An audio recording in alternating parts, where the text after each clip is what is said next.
Zap Crypto, c'est tous les jours, toute l'actu crypto au même endroit. Bienvenue chez vous les zappeurs et zappeuses. Bonjour la cryptosphère. Alors, pas trop serré ? Merci infiniment à tous nos nouveaux zappeurs et zappeuses pour votre soutien. On a explosé toutes les stats depuis hier. Merci à tous pour cette avalanche de commentaires. Bon, je vais pas vous mentir, hein, j'ai un peu le trac maintenant que je sais que vous êtes aussi nombreux, mais je suis évidemment très heureuse de vous accueillir. Allez, on passe direct à notre Fear and Greed Index côté crypto qui se trouve à 60 dans la zone de grid du côté des marchés US. Les esprits sont rassurés après les annonces de la Fed, bien qu'elle n'ait pas encore annoncé la fin des hausses des taux. Mais bon, pour le moment, le marché se contente amplement de cette annonce et du coup, on est toujours dans la zone de grid à 68. Avant de vous quitter, hier, je vous ai parlé de la petite révolution que Laurent de la chaîne Coinsu et d'autres essaient de mettre en marche. Je te mets le lien du groupe Telegram si toi aussi t'aimerais faire partie de cette démarche qui est simple, tenter de démocratiser le paiement en Bitcoin auprès des grandes et petites entreprises en essayant d'être de plus en plus visible. Et pour ça, il y a juste à pousser les algos des réseaux sociaux. Petit like, petit retweet et commenter à ton tour. La vérité, c'est qu'on se dit souvent qu'on peut rien faire pour changer les choses. Seul à quoi bon, hein? Mais aujourd'hui, on est des millions à être liés par un même but commun, être libre de choisir. Maintenant, c'est à nous de nous faire entendre. Et si ça te dit, tu peux aussi nous rejoindre dans le groupe Le Zap du Coin. Tu y retrouveras des zappeurs et des zappeuses, mais également des grands amateurs d'Arabica, puisque nous avons l'honneur d'avoir la présence des 3 super présentateurs du Café du Coin à nos côtés. Petit lien en haut à droite. Vous pouvez enfin vous installer confortablement. Votre zap va commencer. Je vous souhaite une excellente vidéo. C'était Zap Crypto. Donc, la première nouvelle que je voulais te parler aujourd'hui, guys, qui est quand même intéressante et que je pensais que c'était pour avoir un impact peut-être un peu plus grand sur XRP, eh bien, c'est une victoire du projet de crypto Library Credit qui finalement a eu une petite victoire hier vis-à-vis de la SEC. Il y a de ça quelques mois, là, grosso modo, pour t'expliquer. Au mois de novembre dernier, la justice américaine avait donné raison à la SEC dans une première étape de la cour, donc disant que probablement que le projet de crypto de Library Credit était une securities. Et donc, depuis ce temps-là, eh bien, on se demandait, on se posait la question XRP, ça va pas bien pour eux. Et là, qu'est-ce qui est arrivé hier? Eh bien, c'est que la justice américaine a mis vraiment une distinction dans ce qu'elle a annoncé au mois de novembre. Donc, c'est-à-dire que tous les cryptos qui sont vendus sur le marché secondaire, donc toutes les crypto library qui ont été vendus sur le marché secondaire ne sont pas des securities. Et donc, c'est plutôt une très bonne nouvelle pour le projet de crypto library, évidemment, mais pour XRP qui se fait poursuivre un peu pour les mêmes raisons. Satoshi Nakamoto, le CTO de Ripple, David Schwartz, qui s'exprime à son sujet et qui dit que c'est Craig Wright. Non, c'est une blague. Le seul qui dit que c'est Craig Wright, c'est Craig Wright lui-même. Il y en a beaucoup qui ont dit que Ripple et Nakamoto devaient être potes parce que Ripple, ça fait un petit moment qu'ils travaillaient sur son projet. Enfin, Ripple, les gens qui sont sur Ripple. Et qui auraient travaillé main dans la main ou qui auraient même connu Satoshi Nakamoto avant qu'il lance le Bitcoin. Donc, du coup, le fait qu'il s'exprime sur ce sujet, tu vois, c'est pas mystérieux, ça suscite beaucoup d'intérêt. David, ouais, il y en a même qui, mais il y en a même qui disent que c'est Schwartz lui-même, Satoshi, tu vois. Donc voilà, mais ce dont il parle, moi je trouve ça assez cohérent et fort possible, à savoir que c'est pas une seule personne, mais plutôt un groupe de mecs qui ont miné une tonne de Bitcoin, à savoir plus d'1 million, et qui se partageaient peut-être une clé commune, tu vois. Et qu'il y en a peut-être un qui est mort ou j'en sais rien et qu'ils ont perdu la clé et que du coup ils ont préféré alimenter le mystère plutôt que de se hashem en fait d'une certaine manière. Moi j'y crois pas moi. Non. J'y crois pas. Tu crois que c'est un seul gars c'est pas ça, c'est imaginons nous 3 créateurs du Bitcoin. On s'appelle l'entité Satoshi Nakamoto. Moïd il meurt. C'est lui seul qui avait les clés. Enfin on les avait tous les 3 mais il meurt, on a une partie des clés qu'on n'a plus. Mais crois-moi qu'en bout de 5 ans, tous les deux, là, on est déjà sur les plateaux télé en train de dire que Moïse c'était une pute avec ses clés et que c'était nous les créateurs de Bitcoin et que Craig Wright à côté, c'est un guignol à côté de ce qu'on dirait. Non, mais ce que je veux dire par là, c'est quand t'es un groupe, s'il y en a un qui plombe le projet en perdant les clés ou n'importe quoi, Les autres, ils auraient déjà jacté, ils auraient déjà ouvert leur gueule, ils auraient déjà dit, mais on était liés, pour preuve, il y a ci et ça. Tu vois ce que je veux dire? Et c'est pour ça que je crois que c'est qu'une seule personne et que peut-être qu'il est mort ou peut-être qu'il y a encore plein de scénarios, je les ai pas tous en tête. Mais en tous les cas, Alors, c'est pour ça moi, que j'aurais un autre scénario. c'est qu'une personne. J'aurais un autre scénario où je ne suis pas une pute. Je suis désolé, entre guillemets. Bah, ça va être difficile de faire un scénario où t'es pas bizarre. Maintenant, on va passer aux arguments contre le Web3. De nombreuses voix s'élèvent contre cet écosystème et parmi elles, on retrouve certaines personnalités du web. On a par exemple Stephen Diel, un ingénieur informaticien londonien qui publie sur son compte Twitter une longue suite de punchlines contre les crypto-monnaies, les NFT, mais aussi le Web3. Elon Musk, par rapport au Web3, dit que le Web3 relève plus du marketing que de la réalité. Alors c'est un petit peu bizarre cette réflexion, sachant qu'il aime plutôt bien les cryptos, mais bref. Le fondateur du web, Tim Berners-Lee, estime quant à lui que le Web3 n'est pas du tout le web. Il y a aussi Jack, un maxi Bitcoin, qui dit que vous ne possédez pas le Web3, que c'est les VC et que leurs LP, oui, et ils ne perdront jamais leurs avantages. C'est en fin de compte une entité centralisée avec une étiquette différente. Sachez vraiment dans quoi vous vous engagez. Quand on fait des transactions sur ces cartes bleues crypto, doit-on payer des impôts? La réponse est oui, on est bien assujetti à l'impôt sur la plus-value. Dis-toi même que l'administration fiscale peut voir tes dépenses, donc t'as pas intérêt à mentir. Ils ont accès à ces informations parce que quand tu t'inscris sur une plateforme, tu dois remplir un KYC et donc mettre tes papiers d'identité. Et donc en cas de contrôle, le fisc peut accéder à ton compte et à toutes tes transactions. Ce qu'il faut donc faire, c'est déclarer toutes les plateformes sur lesquelles tu as un compte crypto avec le SERPA 3916 bis. Et si tu ne le fais pas, tu t'exposes à une amende de 750 € par compte non déclaré. Il faut donc faire bien attention et rester dans les règles. Je voulais maintenant vous parler d'une société crypto dont j'ai jamais entendu parler. On va parler de Simba Chain, et pourquoi j'en parle? Parce que là, l'US Air Force vient d'investir 30 millions de dollars, ils leur ont donné 30 millions de dollars pour continuer de développer des choses, pour améliorer ce qu'ils sont en train de développer depuis un certain temps, et pour identifier et augmenter des technologies qui pourraient vraiment assurer la dominance de l'US Air Force. Ils avaient déjà commencé à travailler sur une notion de blockchain pour l'aspect logistique. On n'a pas trop de détails sur ce qu'ils font, je pense que ça reste un peu secret tant que c'est pas officiel, et après peut-être qu'on le saura jamais si c'est juste la gestion interne de la logistique de l'US Air Force, mais c'est tout de même intéressant de voir qu'il y a toujours un intérêt pour la blockchain, même en plein bear market, par l'US Air Force.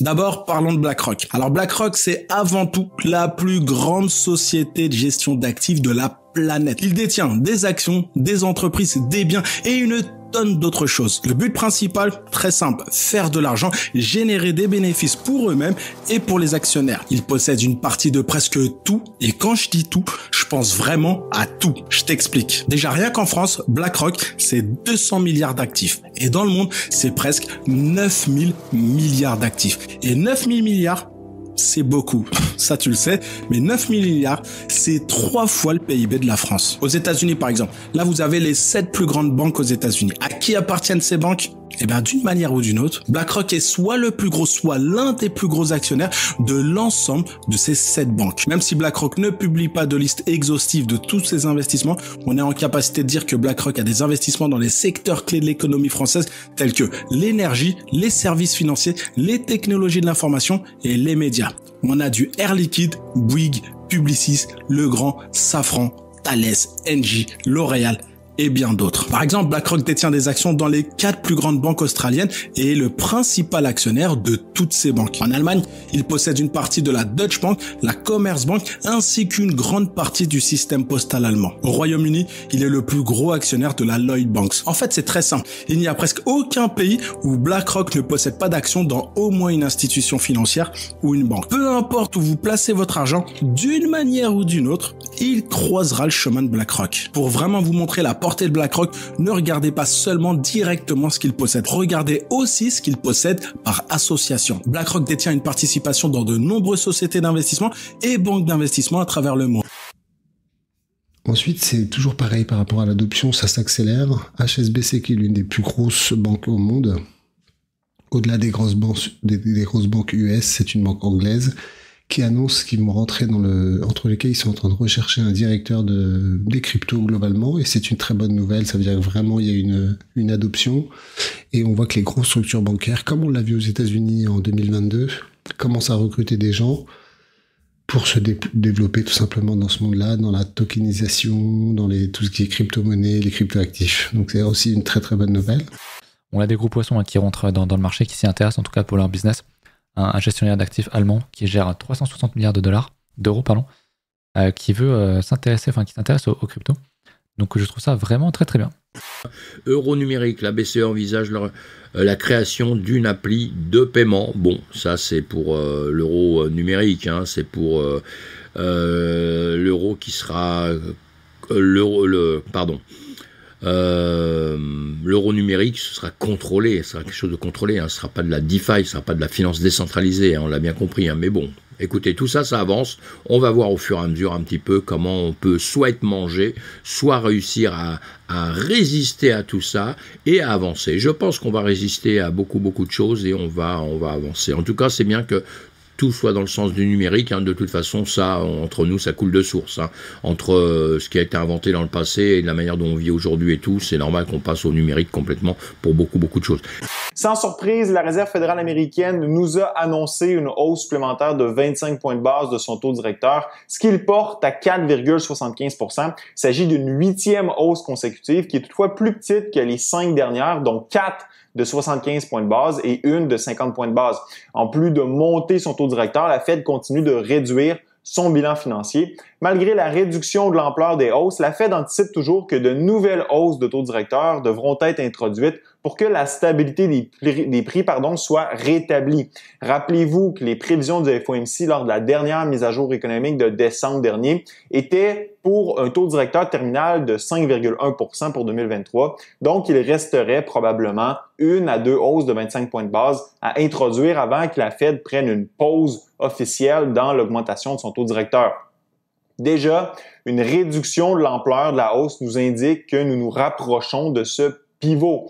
Pour ce qui est de l'inflation, Powell a reconnu que la situation s'améliore, mais qu'il reste du travail à faire. Pour l'instant, la Fed juge qu'elle n'a pas assez de preuves pour confirmer que l'inflation est bel et bien en route vers sa cible de 2%. L'amélioration s'est surtout faite du côté des biens, mais l'inflation reste toujours élevée du côté des services, même lorsqu'on exclut la composante du logement. Pour Powell, le processus de désinflation en est à ses tout débuts et est amené à se poursuivre au cours des prochains mois. Pour cette raison, la Fed compte continuer son resserrement monétaire jusqu'à ce que le travail de ramener l'inflation à sa cible de 2% soit accompli. Puis on terminera avec 2 commentaires assez bullish de la part de Monsieur Roubini. Attends, je plaisante. Monsieur Roubini a laissé entendre plus ou moins qu'aujourd'hui, on était dans une situation qu'on avait pris le pire des années 30, le pire des années 70, le pire des années 90, le pire des années 2000, le pire des années 2010, bref, on avait pris tout le pire de ce qu'on a vécu depuis 100 ans sur l'économie, qu'on était en plein dedans, donc je vous laisse imaginer son scénario. Retour à 333 sur le S&P 500, là où il prévoyait qu'on irait durant la crise des subprimes, probablement. Enfin, Monsieur Roubini est très négatif. C'est pas une monstre surprise non plus. Et puis, il faut retenir un tweet qui a été fait hier, sauf erreur, par monsieur Michael Burry. Michael Burry, le gars du Big Short, vous connaissez l'histoire. Michael Burry qui avait vu aussi la crise des subprimes. Et donc, lui, il a fait un tweet hier et ce tweet, il dit sell. Voilà ce qu'on pouvait dire donc aujourd'hui. On est dans un marché où tout va bien, les oiseaux chantent, on est en pleine forme, les futurs sont en hausse. Ce soir, on va avoir des résultats que j'imagine stratosphériques de la part de Apple, Amazon et Google, parce que tout a été réglé durant la nuit, puisque dorénavant, la Fed est notre amie. Elle ne le sait pas encore, mais elle est de nouveau notre amie. Aussi le DXY, je vais en parler très rapidement. On arrive sur les 100 points. Le 100 points, c'est un atterrissage très psychologique, presque téléguidé. 100 points de base au niveau du DXY. Beaucoup s'attendaient plutôt les 104 puis un rebond. Beaucoup s'attendaient au 102 puis un rebond. Maintenant, beaucoup s'attendent à un 100 puis un rebond. Mais peut-être que rebond, il n'y aura pas. Voilà. Moi, je pense qu'on va arriver dans une forme de consolidation. Pourquoi ? Parce que je vous dis souvent que le juste prix ou la réelle valeur d'un actif visé, que ce soit un indice, que ce soit une action ou que ce soit une crypto ou que ce soit ce que vous voulez, c'est notre fameuse moyenne mobile 20 périodes en mensuel. Et regardez en fait où est le DXY par rapport à notre moyenne mobile en 20 périodes en mensuel. Bon bah c'est juste fabuleux puisqu'il est très exactement ici. Impressionnant. On est revenu à la neutralité. On vient chercher les moyennes mobiles. On vient chercher la neutralité, l'équilibre parfait entre l'offre et la demande, entre la réelle valeur ou le juste prix qu'on peut avoir comme ça, et maintenant c'est de la consolidation. Dès lors, j'ai partagé ça, ça peut faire quelque chose comme ça très longtemps. Ne nous y trompons pas. Ceci est complètement encadrable. D'accord ? Ce type de choses. On peut continuer à ranger tout en se dépréciant, en pensant que ça va se retourner, ça va se retourner, ça va se retourner, et ça ne se retourne pas. Et ça ne se retourne pas. Et on va tout simplement travailler cette moyenne mobile 20 jusqu'à une forme de résolution. Soit le narratif ou le fondamental reprend la technique, ça vaut rien, dollar index, c'est du papier toilette, on va revenir avec ces narratifs. Hein. Donc là, c'est plutôt du papier toilette en or. Hein, et là, ce sera peut-être plutôt du papier toilette en papier. Et on va terminer avec donc ce tweet de CryptoGoukou, donc il nous dit qu'avec un gain de 39,9% au mois de janvier, le Bitcoin clôture son meilleur mois de janvier depuis 10 ans. Il s'agit également de sa meilleure performance sur un mois depuis octobre 2021 et qu'il avait mené vers son ATH de 69 000 $. Bref, voilà, franchement on a commencé l'année de la meilleure des manières, espérons que ça continue, mais il me semble que je vous l'avais partagé, c'est en début de mois, à chaque fois que le mois de janvier en bourse est plutôt positif, on a quand même de bonnes probabilités de finir l'année en positif et d'avoir un bon run en gros sur l'année. Donc vraiment là c'est quand même une bonne nouvelle d'avoir donc ce mois de janvier plutôt positif. Pour moi on reste haussier, je suis pas bearish sur Bitcoin, loin de là, je pense que BTC peut largement retracer plus. Je pense que cette année 2023 est une année de retracement comme on en avait parlé, mais on est juste sur la première résistance ici, hein. Cette résistance elle casse, la prochaine elle est à 30 000 environ, et pour moi comme toujours le niveau que je regarde qui est clé c'est 38,2% de retracement qui correspond du coup ici aux environs des 35 000, 36 000 $, le gros support précédent qui est devenu résistance tout simplement. Pour moi c'est le niveau. Pour moi tant que le Bitcoin est aussi ici en hebdomadaire, je pense qu'on se dirigera à terme au cours de cette année vers les 35 000 $. Je sais que ça peut paraître complètement fou, mais c'est un simple retracement de 38,2. Hein. C'est un marché qui revient tester ici ce qu'on appelle le premier arrêt, savoir si ce marché est toujours dans un mouvement tendanciel baissier ou non. Si là on bute, ok. Là, il y aurait peut-être des probabilités, déjà si la dynamique s'inverse, qu'on aille retester les bottoms, voire qu'on les casse. Mais là, on en est encore très très loin. Okay. Par contre, si on set ça et qu'on vient ici, il y a quasiment 0%. Il y aurait peut-être 2-3% de proba qu'on aille faire des nouveaux plus bas. Mais graphiquement, ça ressemblerait soit à ça ou à ça et à direction de nouvel ATH pour 2025. Au niveau de la volatilité, on voit que c'est pas extraordinaire non plus, hein. Vraiment volatilité jour jour, on est toujours en train de se structurer, donc pour moi on n'est pas encore dans une rupture de la volatilité où on a un retour réel d'accélération en termes de liquidité qui reviennent. Bah là c'est pas le cas, donc il va falloir le prendre en considération. Ensuite, on va parler d'un map to earn. Qu'est-ce que c'est ?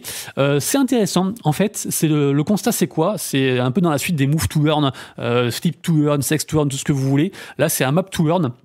Map, ça veut dire quoi ? Ça veut dire carte en anglais. Et le truc, c'est qu'en gros, les gens vont pouvoir cartographier leur ville ou n'importe quoi, des lieux. Ils vont prendre des photos et en fait, ils vont pouvoir être récompensés par rapport à leur photo, en fait, à leur création de contenu, on va dire ça comme ça. Donc c'est assez intéressant du coup comme projet. Donc, franchement, pourquoi pas ? J'ai envie de dire pourquoi pas. Après, j'ai très peur au niveau de la token economy parce qu'en plus, si c'est gratuit, du coup, les gens, qu'est-ce qui empêche les gens de faire 1 milliard de photos ou quoi ? Donc, faudra voir ça. Mais ça reste un concept que j'avais pas encore entendu parler. Donc, je vous en parle. Je l'ai mis dans la catégorie jeu, mais voilà, en tout cas, dites-moi ce que vous en pensez, mais ça m'a l'air intéressant. Le 5e outil que j'aimerais vous présenter, il s'agit de Runway, donc runwayml.com. C'est simplement plein de petits tools, donc ils ont 30 et plus AI Magic Tools, donc c'est des outils basés sur l'intelligence artificielle qui vont nous permettre d'améliorer notre quotidien, d'améliorer notre productivité. Donc, par exemple, il y a de l'editing de vidéos, de la génération d'images, de la génération de photos. Il y a pas mal de choses qu'on va voir ensemble.